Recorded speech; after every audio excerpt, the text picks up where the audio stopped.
कॉन्ट्रॅक्टरच्या यादीमध्ये 200च मराठी माणसं असतील तर या नुसत्या वल्गना आहेत.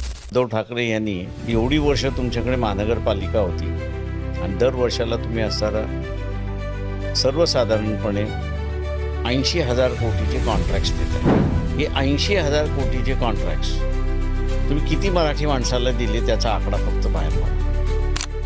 त्या का जोपर्यंत तुम्ही राज्याच्या लोकांना पुढे आणत नाही तोपर्यंत तो पुढे राहणारच नाही.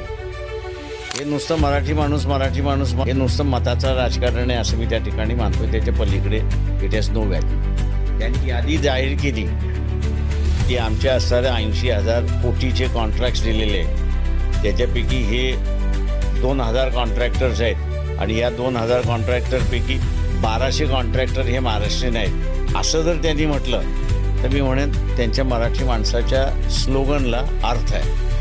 पण तेच 2,000मध्ये फक्त 200च मराठी माणसं असतील त्या कॉन्ट्रॅक्टरच्या यादीमध्ये तर या नुसत्या वल्गना आहेत.